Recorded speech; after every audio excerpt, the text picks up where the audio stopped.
own a car. Man, else want to know my bro. Hey, get off my. Get the off.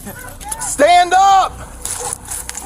Stand up. Stand up now. Stand up. Get your hands out of here. Number 21. It's in the air. You got some blood drops on your shoes. Who you want? That's who you want to believe. No, actually, I want to believe whoever it will go to jail, even if it was Cameron. Then you need. This is actually what happens when a parent commits a horrific crime and is later caught.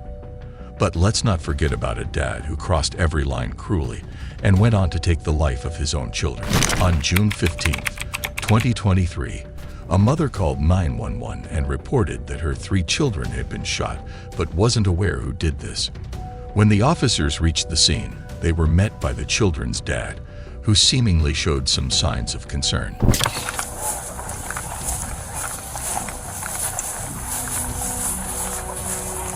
Show us your fucking hands now. Stand up. Stand up. Stand up. Stand up now. Stand up. Stand the fuck up. Stage and air crews are going to go ahead and fly whenever any units can advise. Get your hands out of here. 72. Number 21. It's in the air. There's guys to confirm that there's people in the first aid, and that's the shooter who's not complying. They need to take care of the I got victims. They have to shoot in the shootout. Man, I ain't trying to hurt nobody. I'm completely sober. Never did drugs a day 63. in my We're life. 21. Get the EMS over here. Well, I did drugs when I was little, but I don't do drugs now. I'm sober. I'm not trying to fight you. As soon as officers spotted the dad, Chad Doerman outside his home, they immediately detained him, knocked him to the ground, and handcuffed him. You might be wondering why, and shockingly, it's because he was the prime suspect in this incident. Can I roll over? I ain't gonna hurt you. I ain't gonna hurt nobody. You got anything on you? No, I ain't got nothing, man. Phone, that's it. I ain't mad. I ain't nothing. Just make sure that dog don't come out. I don't think he'll bite you. Just don't reach for him and try to grab him and pet him. All right. He won't bite you. What's going on, man? Nothing. Can I stand up? It's kind of uncomfortable. I'm gonna get I ain't you gonna here do in a nothing. I ain't running second. away. You can do whatever you want with me.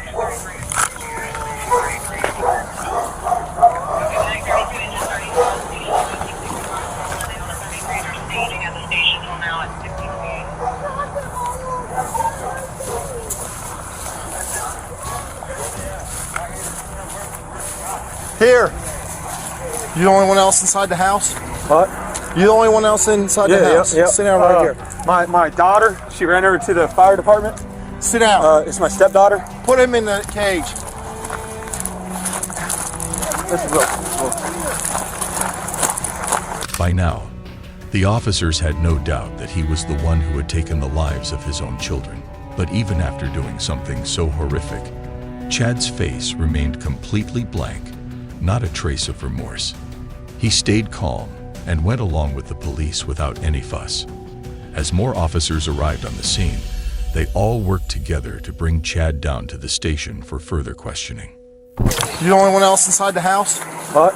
You the only one else inside the house? Yeah. Sit down right here. My daughter, she ran over to the fire department. Sit down. It's my stepdaughter. Put him in the cage. This is Will.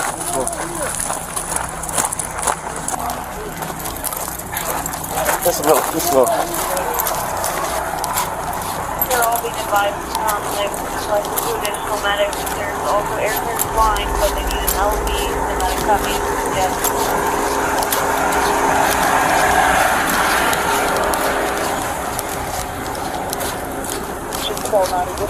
Can you get the wallet out of my back pocket? Shut up, dude. 21. You had the right to remain silent, you fucking user. The footage shifts to outside the courtroom, where Chad is seen breaking down in front of the officers. Despite everything, the cops try to ease his nerves, explaining the court procedures and how to act in front of the judge.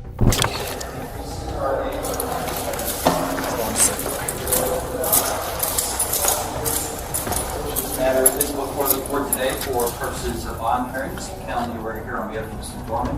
Mr. sir. Call you Mr. Yes on behalf of the state of Ohio. Mr. Thomas Bond, go ahead, sir. Esteban, Your Honor, he is 32 years old. He lives in Richmond, married, he is employed. He indicates that his relative Gloria Doerman. Walk straight back to the room.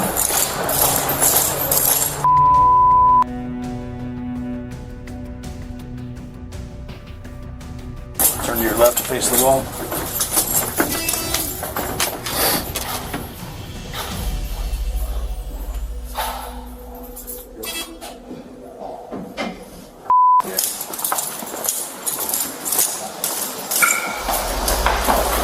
Put your head right there.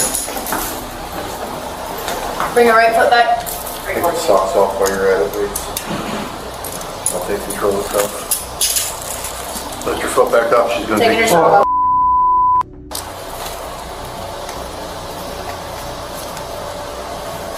Chad finally stood before the court after waiting for his hearing, with bond set at an astonishing $20 million, the highest ever in the county's history.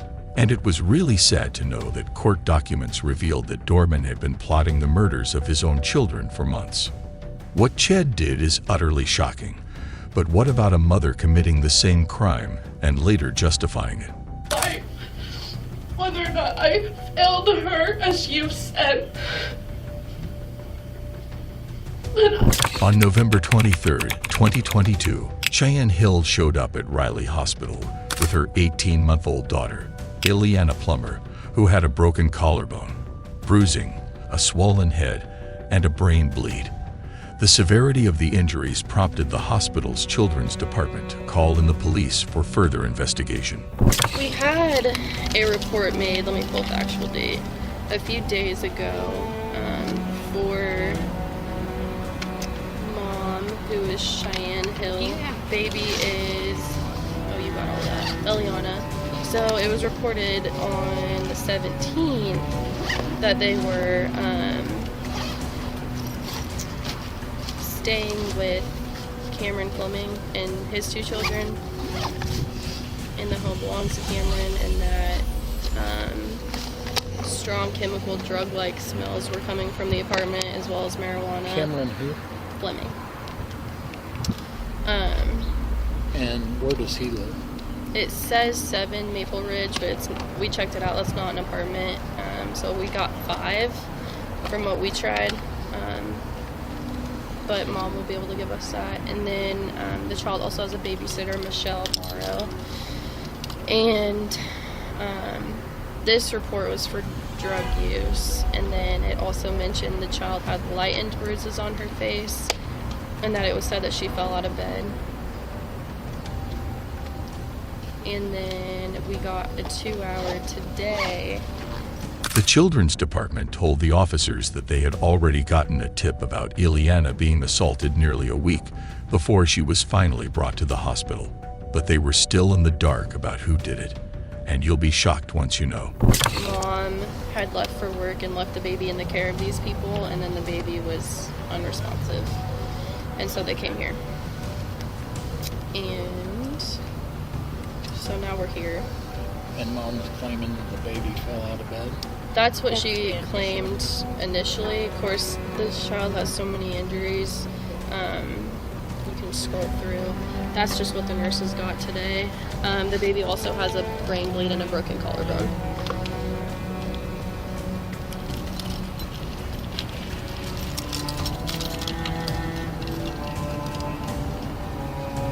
But it looks like those bruises have been there.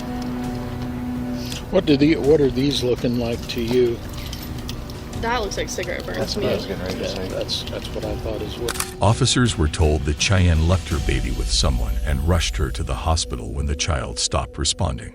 She then claimed that the baby had fallen off the bed, but that was completely wrong, as the officers themselves saw bruises on the baby that looked like cigarette burns. That I want to tell you that I want you to make sure that you understand is you are not being detained. You are not under arrest. Okay, you're free to leave at any time. Okay, we would appreciate your cooperation to Obviously, I'm sure you're wanting to get to Indianapolis, and we would appreciate your cooperation to help us figure out what's going on and give us some details. Are you willing to do that for us? Yeah. Okay. All right. First of all, are you Cheyenne? I'm Cheyenne Hill. Okay, and is it C-H? E-Y-E-N-N-E. And your middle initial? N for Nicole. N. Okay. And your last name? Hill. H-I-L-L. And your date of Maiden birth? name's Russell. Okay, and your date of birth? 3/20/1990. The officers later visited Cheyenne in the hospital, where she was clearly very upset. To ease her anxiety, one of the officers reassured her that she wasn't being held and that they simply needed to gather some information. From the time you left her and went to work until you had returned and brought her here, had you noticed anything physically different? No. Nothing visibly? No, whenever I left, she still had some bruising and stuff from last night that was new. Michelle knew, like, she said nothing happened, so she just had some slight bruising on her face. Who's Michelle? My babysitter. Whenever I picked her up, I was like, oh, she has some more bruises, and then, I think about it like she's a baby, and she bruises easily, when she might have lupus, so we're not sure if it's because of that she's bruising easily. Nothing had been different. That she originally had a knot on her head because she fell. She rolled off the bed about a week and a half ago. I'm Where not was sure that she at? had anything else. It was at Cameron's house. It was in my bed. She just rolled off and onto the floor. Our floor is wooden, but Cheyenne talked to the officers about Ileana's sleep habits and how she had fallen from the bed, resulting in the bruises. She mentioned that they had considered the injuries to be minor and only applied ice, without giving them much further attention. And then last night was fine too. She was walking fine. I gave her a bath before bed too. And she was playing in the bathtub fine. But whenever she went back to sleep at 5:20, and then whenever I woke up, she was snoring, which she snores. I didn't think anything was wrong with her. What? Anyway. So, I thought maybe she was just too tired. I didn't know that she, was having a brain bleed. How was I supposed to know she was having a fucking brain bleed? Hill recounted the night before Ileana was admitted, saying that Ileana was well throughout the day and went to bed after a bath. However, she became visibly emotional when discussing her daughter's brain bleed. I noticed that she was not moving well at all.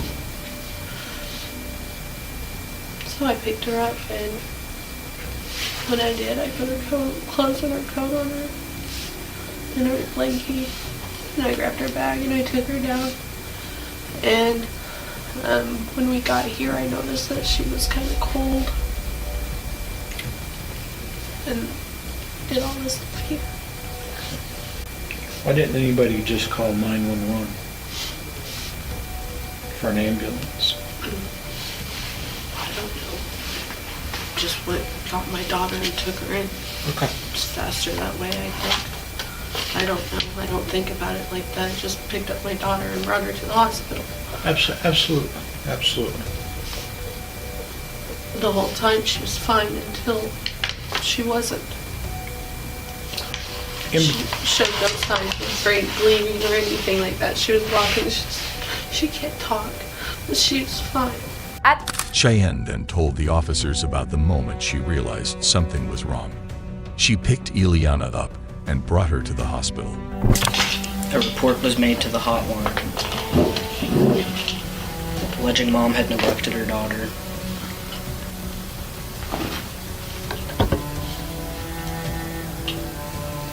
And in that report, it was alleging,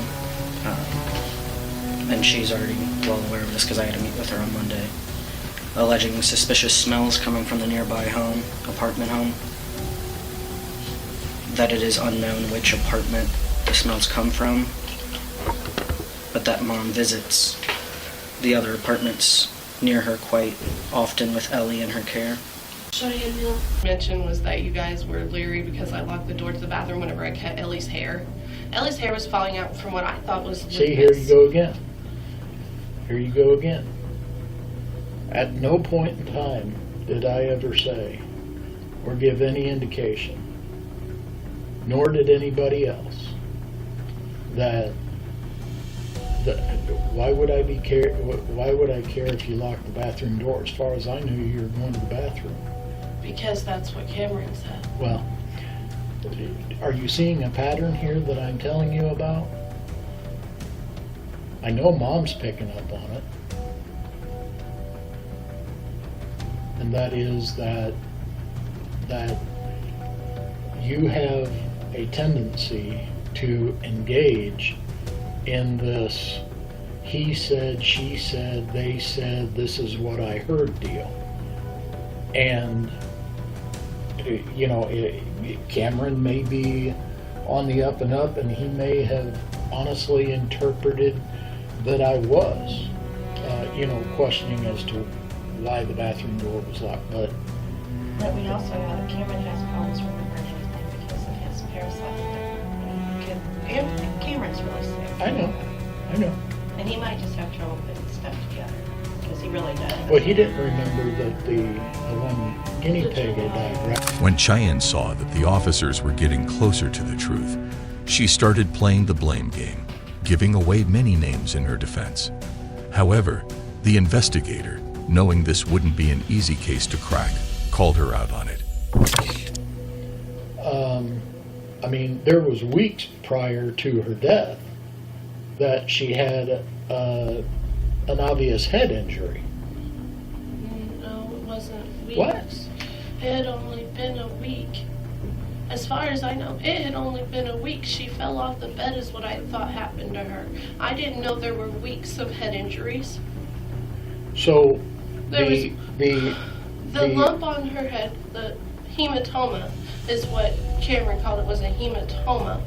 Because it was what would be considered a subdural hematoma, because he told me that's what it's called as a nurse. Hill then gets defensive about not taking Ellie to the hospital sooner. Whenever I didn't take her to the hospital is because he told me that she would be fine as long as I stood and took care of it. And I started to take care of it, get all the icing and everything started to go down. And then she goes back to Kevin and Michelle's on Monday night. She's got a bigger... They didn't do what they were supposed to do. I told them. The investigator attempted to focus Cheyenne on Ileana's head injuries from the past few weeks, but Cheyenne instantly responded that she wasn't informed about them. She stated that the only head injury she knew about was from the fall off the bed. My daughter, she slept like that. She slept like the dead, and it sucks because I didn't know. And I will always feel that pain that I didn't know to take her to the hospital. That was my baby, and I never would have put her in that position. I never would have left her to die. She was my child. She was my everything. I would have given my life for her. And you have no idea how badly that hurts me that I didn't take her in, that I didn't know to take her in. I went to work for an hour of my time, and I feel terrible for that so much so that I can't even go back to work. You don't know what it's like. Don't act like you do, because I didn't forget about her. I spent the entire time trying to figure out whether or not she'd wake up. I asked people at work whether or not it was normal for babies to do that. That's what I did. I asked them at work. You can ask them. Ask Evelyn. I asked her, I said, is it normal for a baby to sleep like that? Because I thought she hit that stage of REM sleep. That's what I thought. But no, I was wrong for going to work to provide for my family, right? I've done nothing but try to take care of her. At this point, after facing a series of harsh questions, Cheyenne broke down and started defending herself. She explained that she never considered taking Ileana to the hospital because the child slept deeply, and she hadn't paid much attention to it. 100% know that that's what happened to my kid, and I'm so very angry. because I So- keep thinking about the fact that they were meeting me outside and they weren't in. I hadn't hung out with Kevin. I didn't know. I didn't even think anything weird could have been going on. But now, Let me back up and say, you had said you were 100% know that that's what happened. that they had to have murdered my daughter. I know Okay. that they had to have murdered my daughter. I don't know how I didn't realize. I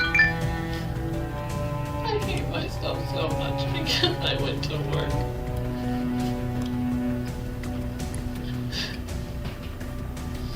It's literally, it's like a freaking nightmare, and I have every night that I should have done something more. But there wasn't anything I could have done because she was already brain dead because they beat on my baby. But it was Hill who was eventually arrested. In the following clip, Cheyenne composed herself and shifted the blame, now accusing her neighbors of being responsible for her daughter's death. However, by September 2023, Cheyenne was arrested and charged with neglect, which led to her daughter's death. She also made a disturbing comparison between her daughter and Jeffrey Dahmer shortly before her death. It's sad how this mother compared her own daughter with a monster Dahmer, but how surprising is it for a mom to blame the death of her kid on someone else? You're under arrest. You don't grab an officer's taser. What's wrong with you? You do not grab someone on our belt. The case started to unveil 24 hours later when a Columbus Police Department officer was sent to a local residence after receiving reports of a missing child. In the 911 call, Lashanda Wilder, the mother, claimed that her son, Martonio Wilder, had disappeared from their home. I get a food here. My 8-year-old son ran away last night. You said 1044 Olmsted? And yes, You said he ran away last night? yes, I got her. We just got her about like 5 minutes ago. We came looking for him. And he's not in my house. He's not in my house. He always did it before. Martonio. You said Martonio? Martonio, yes, Martonio. Oh my God, please. Wilder, W-I-L-D-E-R. 8-year-old, what does he look like? Is he white, black, Hispanic? What's he wearing? He's black. He's black. I don't know what he's wearing. I think his red and black Nikes are missing. I don't know what he had on. Nobody said he leave. My other son, they got separate rooms, so they was in different rooms. Nobody said he leave. Please. Please. I don't know what child is. You said he's what time? When was the last time you seen him? We all went to bed at like 9:30, 10 o'clock. My back door was wide open. Oh man. When officers arrived at Wilder's home to search for Martonio, they first spoke with Lashanda, who reiterated the same account she had given during the 911 call. The officers then proceeded to search the house, beginning with the backyard. Yeah. So what's going on? Okay. Has he run away before? Okay, have you checked already? It's going to be 8 years old, male black, dark skin male black with a fade, black hair, brown eyes. He's short, about 75 pounds, break. After their search of the backyard yielded no results, officers inquired with Lashanda and her girlfriend about other potential locations where Martonio might have gone. So we have, other than a park and then a neighbor's house, where does the neighbor live that he was found at? Okay. So there's no family or friends around? No, no other family or friends. What? I haven't seen nobody else when I walked around the house. All right. All right.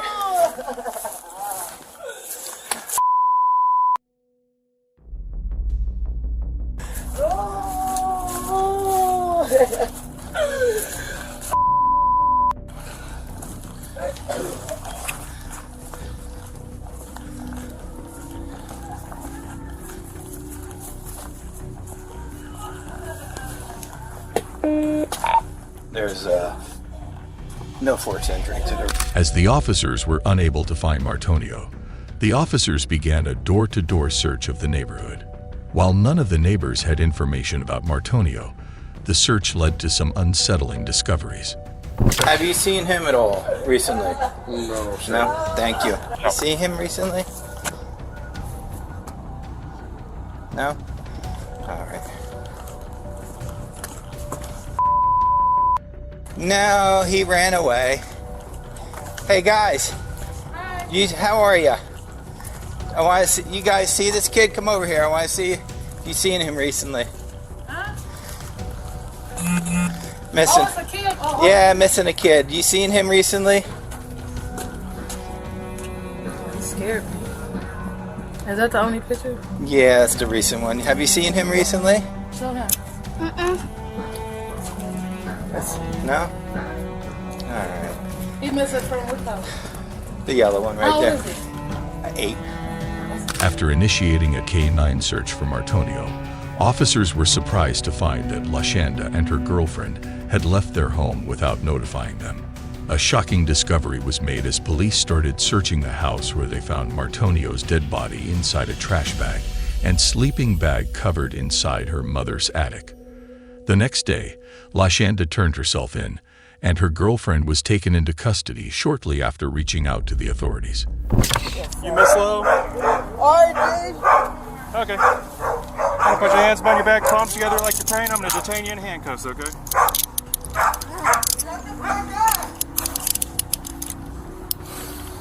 You got shoes on, dear? Yes, sir. Okay. Step over here with me. All right.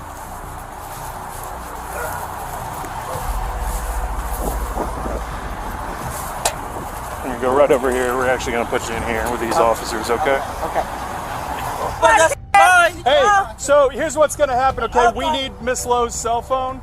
If somebody's okay, so what's gonna happen? What's gonna happen? Hey guys, I'm still talking, okay? What's gonna happen is I need everybody to leave the house because we're you have to immediately exit. What are you talking about? And my kid here, what are you talking about? Yeah, you can go in the car. Anybody else want to know? But as the officers tried to calm down Lowe's family members, While Joanna Lowe was being arrested, her relatives confronted the officers, initially shouting and demanding that they leave. The situation quickly escalated from a verbal dispute into a physical altercation.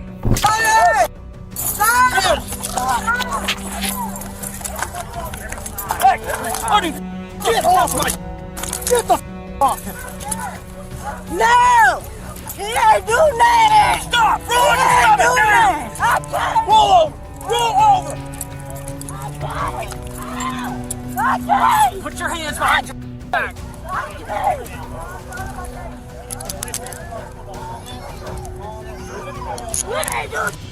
You're under arrest. I'm under arrest! You don't grab an officer's taser. What's wrong with you? You do not grab something on our belt. Man, you... What's wrong with you?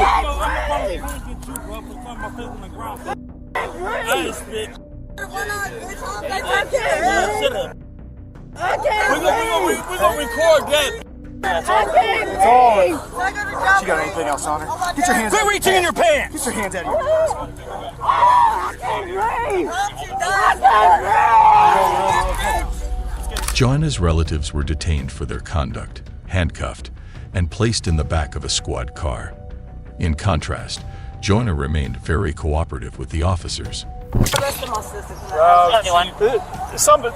started making threats when we were talking to them, so we're detaining them, trying to get them calmed down to where we don't have to file somebody charges. said that they sure that my brother was We'll get it figured out. We're not trying to take a bunch of people to jail. That's not what we're about. Okay. So I just want to make sure. So your phone, what happened is when we explained to them, hey, we have because we need your phone. And it sounds like you're offering to just give us the phone. That's my phone. That's my phone. So you're okay with us taking your phone from the residence? Yes. Okay, because that'll save everybody a lot of time because then we don't have the house on. Because they thought we were going to have to the phone. That's my phone. Okay, yeah. That blue and gray. We're fine with that. Yeah, then we'll go from there. Yeah, it's consent, so we're good. 21. Wilder and Lowe were each charged with murder, endangering children, felonious assault, tampering with evidence, and abuse of a corpse in connection with Martonio's death. Lashanda's bond was set at $2 million, while Lona's was set at $1.25 million, and both are now being held in Franklin County Jail. But what about a mother who took the life of her 4-year-old and was later found drinking? The case started on March 27, 2024, where 4-year-old Ariel Garcia was reported missing by a family member in Everett, Washington. This kicked off an investigation that led the cops to look into Ariel's mom, Janet Gracia, who was found outside an alcohol rehab center. Like a psychiatrist or something like that, because her problem was beyond just drugs and alcohol now. It was like her mind. When officers approached Janet, they spotted blood stains on her shoes, which raised immediate concerns. The situation grew even more suspicious when she was asked for the credentials of the woman who was watching her son. Her response was remarkably absurd. Can I open the zipper and just check in there? Thank you. I just want to make sure before. What's going on today with you? And like, sounds like the cops have been talking to you already. Yeah. Body camera video shows sheriff's deputies catch up with 4-year-old Ariel's mother, Janet Gracia. She was at an alcohol rehab center in Ridgefield, Washington, about 3 hours south of where her son was last seen. Almost right away, first responders noticed something is off with Janet. You got some blood drops on your shoes. Janet plays this off, saying her son fell in the morning. Yeah. So my son fell this morning earlier. Oh no. Yeah, but I was able to take him to the doctors and everything was okay. I took him with another lady so she can watch him for me because I wasn't staying at home. I had problems going on with my parents and they didn't let me in the house. So I was staying with another lady. She was super sweet. That's where my son fell. And then but we left. So I was like, okay, you know. So I went to another lady's house and I told her if she could watch him for me, I wanted to come get. Janet claimed she had left her son with a woman she said was her friend, but admitted she had forgotten the woman's name and only knew her address. This explanation was so implausible that the officers decided to investigate further. Janet says she left Ariel with another lady, but beyond that, she doesn't have any information. We want to make sure that he's safe and know where he is. Who's the friend that you left it with? I left him with another lady. I don't have her information. Oh, well, that's not gonna cut it. We gotta figure out where he's at. Where can you tell me the location where somebody could go and check on him and make sure he's okay? In SeaTac area. Okay. Seattle. More specific? I don't have an address. Eventually, she brings up the name of her friend, but says she doesn't have her contact info. Nothing. Who's the friend? How do you know the person how did you pick the person? She's a longtime friend that I know. Okay, what's her name? Alika. That's all I know. Alika Bone. Alika Bone? Mm-hmm. Okay. And you've known her? Or anything? Okay. But you've known her for a long time? So how did you... Janet became more and more vague when officers asked for more details. She even claimed she took her car to drop off her son, but then came back on a bus. How does that even make sense? When sheriff's deputies ask for more information, Janet is extremely vague. So how do we find Alika? I don't know. Can you describe to me how you got there from Providence? So I just drove from there to Seattle, and then that's it. You drove from Providence to Seattle to Alika's house? Yes. Okay. Did you drive on the freeway or? Mm-hmm. Okay. How long did it take you to get there?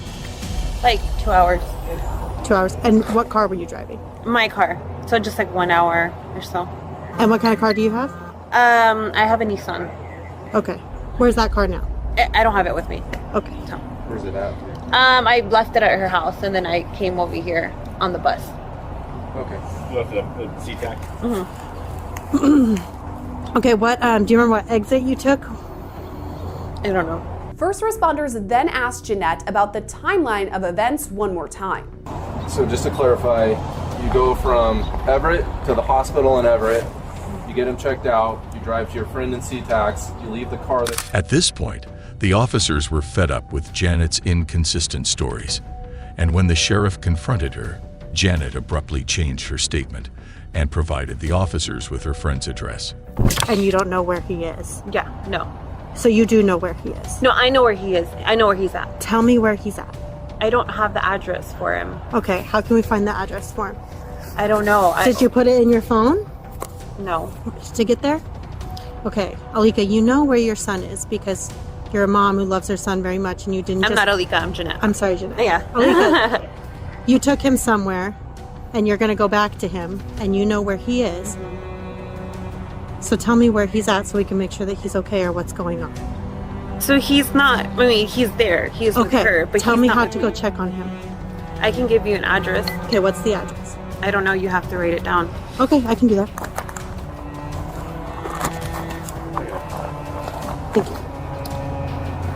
When he fell, where'd he get hurt? Just he on his head, but he fell on the ground and he hurt himself. Heads are the worst. Yeah. I'm just trying to find. I don't even. How old's your son? He is 5. So I don't know if this is the right one. Janet informed the officers that she would be at the rehab center for the next 12 months and wouldn't have any contact with her son during that period. The officers found this peculiar. How could a mother go an entire year without reaching out to her child even once? Last name is Bonn. Bonn? Yeah. Bone. Jeanette tells deputies her only plan is to remain at the rehab center for 12 months. She isn't sure how she'll communicate with her son during that time. So, and if you guys can't find him or whatever, this is where I'm going to be for the next 12 months. But I mean, he's there.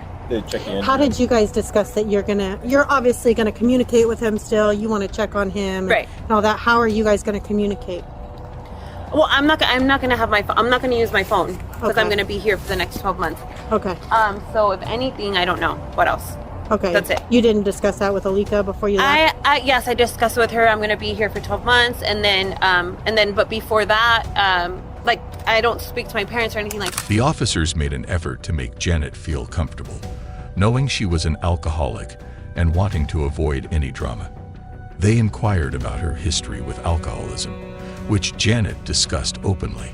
In recovery, because I was never like an alcoholic. I was more like of a drug user. So the only drug I ever used was meth. Yeah.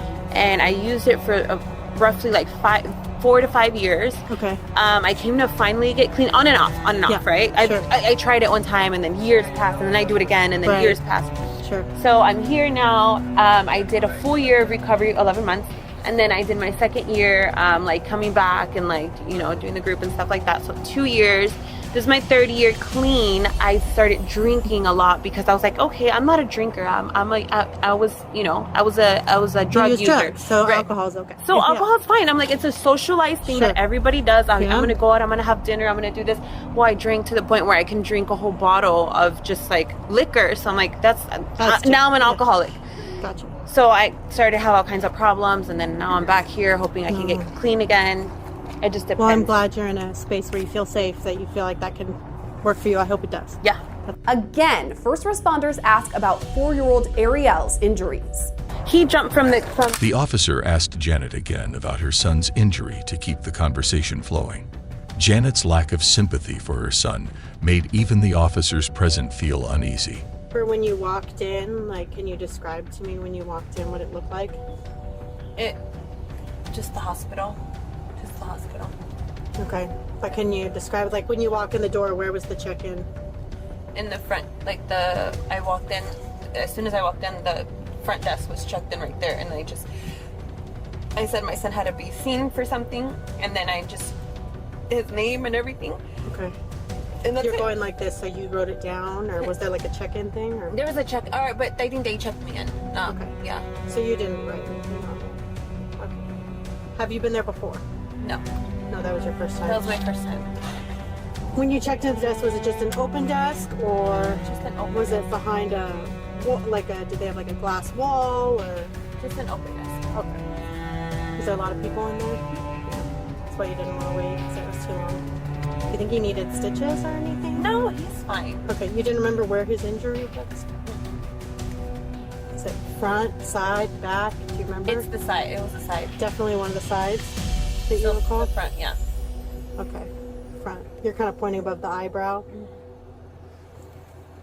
Janet was moved to the back of the squad car because it was raining, but it didn't help clear her head. There was still uncertainty in her story, and she kept changing the location of her son's head injury. If you guys don't locate my son, what's gonna happen? That's what we're working on at the moment. Why do you think they wouldn't be able to locate him? I mean, if you got the address to where he'd be. Because, I don't know. I'm just saying, if you guys are not able to find him, what can happen? What it's looking like right now is that we're gonna need to stay with you until we find him, because it sounds like you said you know where he is, you know where you left him. Right. So it shouldn't be an issue, right? Should be able to locate him. Okay, so that's what we just need to stay with you until we locate him. Okay. The sheriff. Janet then posed a very unusual question to the officers, which only deepened their doubts about her story and intentions. Tanya, Detective Johnson had told you that you were going to go to jail tonight. Okay. I want to take a picture of your hand because you had said you had hurt your nail or broke your nail or something. So I want to get a good picture. Which one were you talking about? Do you remember? I don't remember. Okay, I'll just take a picture. Yeah, hold on. Yeah, like that.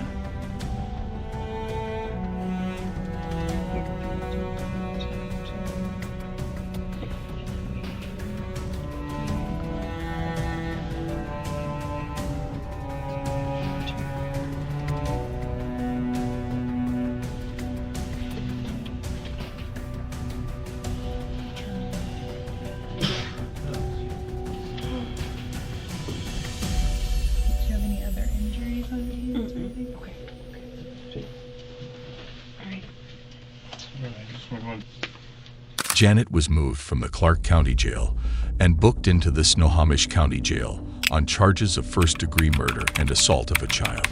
Her bail was initially set at $5 million, but was later reduced to $3 million.